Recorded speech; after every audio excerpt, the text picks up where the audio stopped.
everybody, and welcome back to another video. So in this video I'm going to talk to you about the things to look out for if you're going to buy a second-hand car. Just because you're buying a second-hand car doesn't mean you can't get yourself a good deal, doesn't mean you can't get yourself a cracking car or radio gear for the money. So in this I'm going to talk about the things to look out for, possibly things that might crop up when you're looking, and things to avoid. Anyway, let's get into the video and see what's what. Okay, so you're buying a second-hand car. So this can mean many things. You could be a new starter, and if you are, welcome. You could be an experienced racer just looking for an upgrade, or you could be looking for a car for spares and repairs. Who knows? Either way, there's always something to look out for, and always something to double check. So in this video, I'm going to use my X-Ray X4 24, sorry. I'm going to run you through some of the things you've got to look out for on the car, just to make sure that you don't buy a bad car. Okay, so first things first, what you want to look at is the chassis of the car.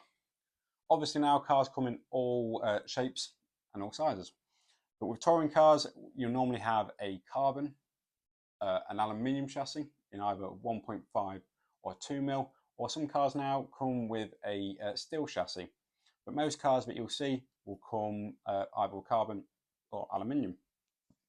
So if you've got a carbon car and you're looking at a carbon car, it's a lot easier to look at from a second-hand perspective than it is an aluminium chassis. And I say this because a carbon car normally is going to be run outdoors on very low grip carpet. And what you'll be able to check is in the corners. So if it's been run outdoors, it might be scuffed from bottoming out or catching curbs. We'll do it, it all happens. What you can also check is hopefully if the owner allows you to take off the bumper.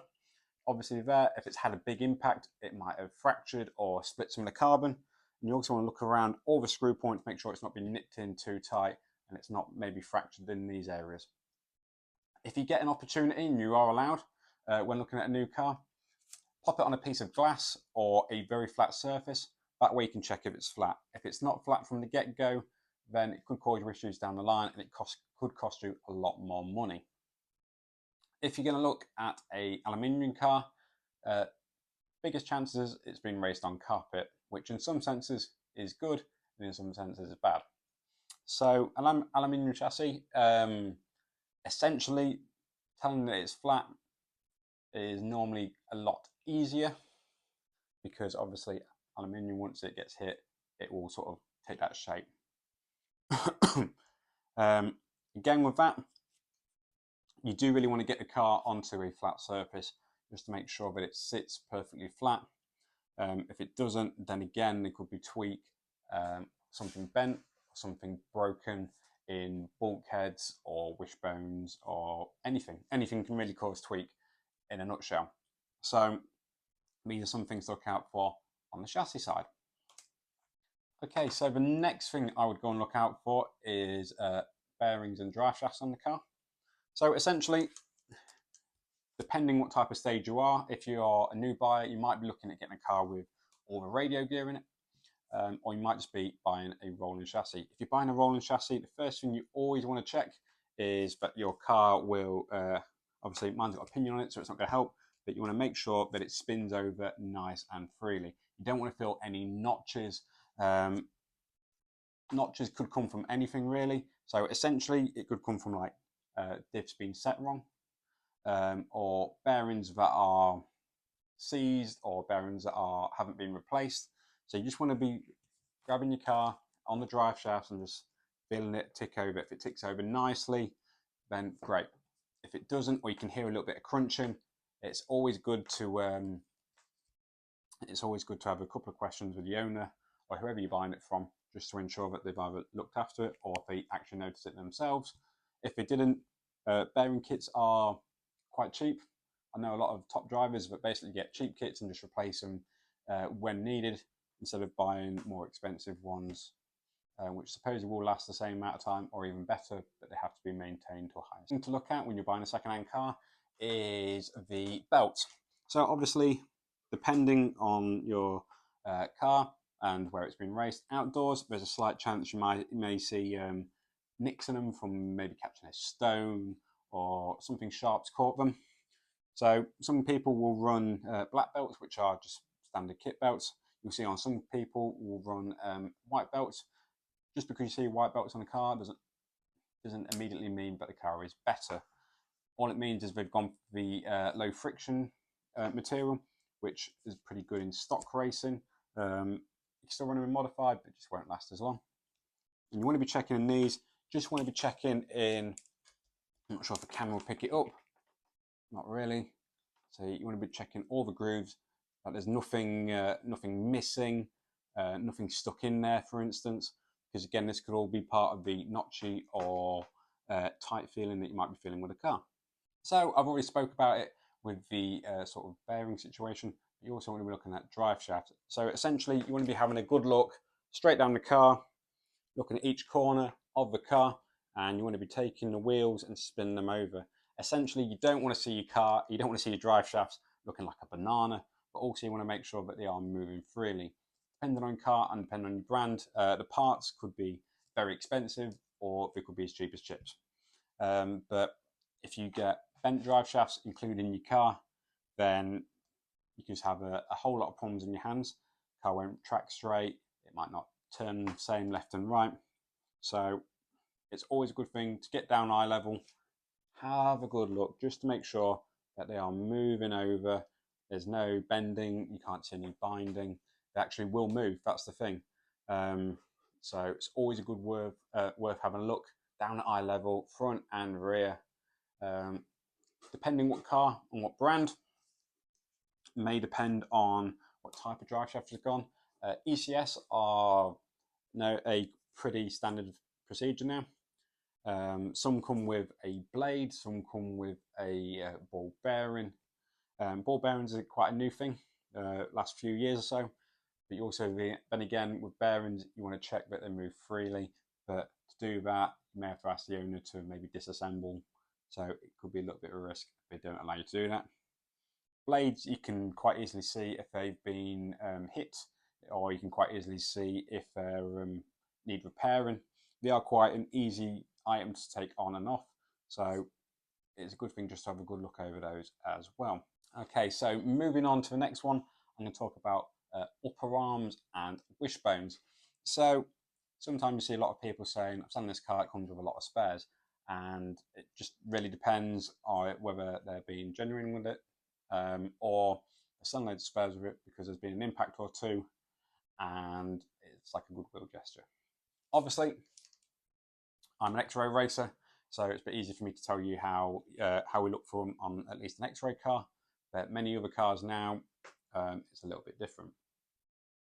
So at least with the older generation X-Ray cars, they used the CFF upper arms, which is like carbon infused in plastic, which was quite good for rigidity, and it was also quite good for, let's say, strength tests as well. But what you can also check with these is make sure the carbon hasn't lifted. Some people I've known in the past have glued it back down, had no issues whatsoever. Some people have had them lift, and then once they start to lift, then you lose a little bit of performance, and it just causes a lot more issues. Most cars now will have what is known as a link setup. So also you want to check on, excuse me, you want to just double check that it looks like the links are good, they're not bent, they haven't been put together wrong, because again, it could cause you issues when you come to finally put your radio gear in a car and set it up. As I said, we've also got the lower wishbones. So most cars nowadays are running some form of carbon rear wishbone. At least from the older X-Rays, some of the older Yokomos, I know Schumacher did do for a very short period. Mugen Psyche as well. They ran sort of a plastic sort of rear wishbone. So with the plastic, also it's a bit hard to tell. But once again, you've got to get down eye level, just check that everything looks, have a good feel of everything as well. So you might be able to feel like an edge or something on them. It's been caught, it's been scuffed, it might have been damaged. You also want to check just like that it moves freely as well. So that is something to look at as well. If they are a carbon lower wishbone, you can also check for anything that's cracking. See if they've cracked, because now most cars are on a pivot ball. or ball joint, sorry, along the bottom. You can see if there's been any distortion around there, if anything has broken or is on the way to being broken at least. Radio gear. It could be a brand new start and you're looking for the cheapest way in, just to ensure that when you test the water, it is what you think it is. So some people sell it with radio gear, and for a lot of people, that is a big, big thumbs up. So if you are a new starter, the first thing you want to look for is what it actually is, the radio gear. Obviously, with racing, budget means a lot to different people. Some people have infinite budgets, so can go get the best gear. Some people don't. So depending what gear is in the car, most of the time it will come with probably without a receiver of sorts. So you'll mostly have servo, speedo, motor, for instance. What you always want to look at is the connection points in and around the receiver. Make sure whether it's the speedo or the servo, for instance, make sure they've been taken care of. Some people like to crimp them down and shorten it, which is always really, really good. Makes it look neat, and it loses some weight from the car, so it's better for performance as well. But sometimes some people's crimping may not be great, so you may have connection issues. So always have a look at that. Make sure there's no any frail wires. I'll get there in the end. Then when it comes around to the motor and speed controller, you're also looking for hopefully a clean solder. I'm going to be brutally honest when I say I'm not the best at soldering, not a strong point of mine. But you're looking for clean joints. You don't want any solder down the motor or inside on the ESC. It's very hard to tell when some of them are already wired up for you. You just want to be making sure there that there's no issues, no solder sort of lapping over. And if that is the case, then find somebody at your local club or somebody you really trust with a soldering iron to be able to clean it up. Because you don't want to be turning it on first time, have crusty solder joints and something either doesn't work or it goes pop and bang. I'm talking about radio gear in possible second-hand cars. I want to talk about batteries. Now, sometimes people do it as a goodwill gesture, get a new racer going. I always recommend that when you get buying a second-hand car or second-hand radio gear at least, batteries, you get 2 of the same. I know it sounds costly and expensive, but at the end of the day, at least you know that you left your black and your red terminal points will always be on the same side and in the same place. I've seen people have multiple different batteries. Instead of charging them up for a day or a night, just swap them over, charged up. And I've seen them, because they're in a different place, go pop, bang, and gone. What I do recommend though, when you're buying second-hand batteries, you need to make sure that they are flat, if they're any way, shape or form raised, or as we call it, puffed slightly, or bulging, shall I say, then I would not bother to buy them and ask them not to be included. They are dangerous, and if you do see anything like that, they need to go in salt water and stay in a bucket for a quite lengthy time, and then you can dispose of them properly. So with other things, second-hand cars to look out for, hopefully if you're looking for a second-hand car, you'll see the terminology freshly rebuilt. It's normally a good sign that a car has been looked after. So what it means for this is, like, your drive shafts have been re-greased. You've also got things like your shocks have got fresh O-rings, fresh shock bladders. Obviously, fresh bearings throughout a car would also be excellent. It's just O-rings and stuff like that, stuff that can swell up, stuff that can bind with it during time and make tight feelings in your car, which won't give a good performance and won't give an enjoyable car to drive. If you see this terminology, it's normally a very good sign. It's normally something to go for. So what I recommend is do your research, ensure who you're buying it off is someone you trust, or the advert is true to its word.